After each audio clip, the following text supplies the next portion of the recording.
There was a question that kept rising inside me over and over.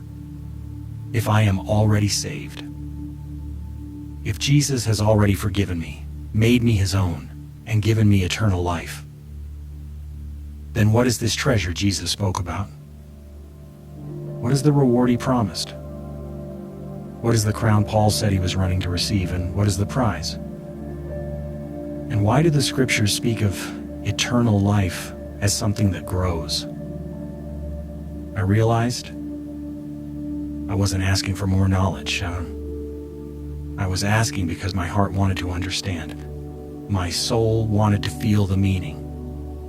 Something deep inside me wanted to know what I am becoming. And slowly, something clicked. I began to see that salvation was never the end. Salvation was the beginning. Salvation was Jesus stepping into me, taking my hand and saying, "Now walk with me. Let me shape your heart. Let me rewrite you from the inside." I saw that salvation was not a finish line. It was a doorway.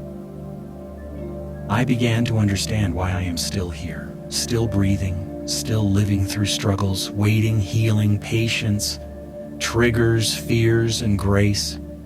It is because something is being formed inside me, not my achievements, not my performance, not my spiritual image, but something deeper, quieter, eternal. Then I remembered those words. Where your treasure is, there your heart will be also. The treasure Jesus talks about is not something waiting for me in a box somewhere in heaven. It is not a reward I will hold in my hand or wear on my head. The treasure is my heart itself, formed, softened, purified, reshaped by his love. Mary showed me this. Others were busy serving, performing, trying to do things for Jesus. But Mary sat at his feet and simply let him touch her heart. Jesus said that what she received in that moment would never be taken away. And I realized that is treasure. That is eternal. That is what lasts beyond death itself. What is formed in my heart is forever. And then I began to see Paul differently. When he said he was running to obtain the prize, he wasn't talking about heaven. He already belonged to Jesus. He wasn't talking about being forgiven. He was already forgiven. He wasn't talking about ministry success. He already walked away from all that. The prize Paul was reaching for was the fullness of Christ formed in him. A heart that loves like Christ.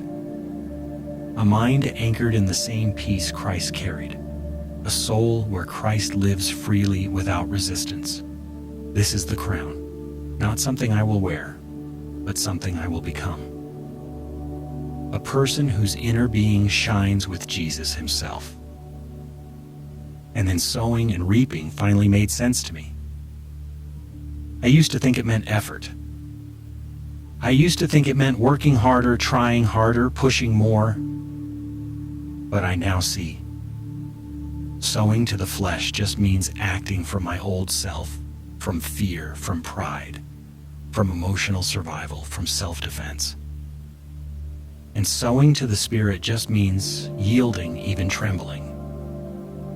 Choosing peace when fear screams. Choosing gentleness when anger rises. Choosing forgiveness when pain burns. Choosing quiet surrender when everything in me wants control.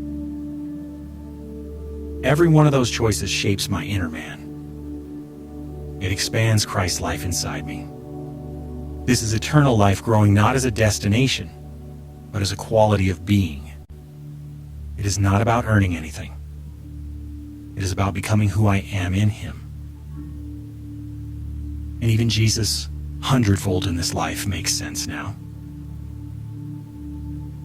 It is not about receiving more things.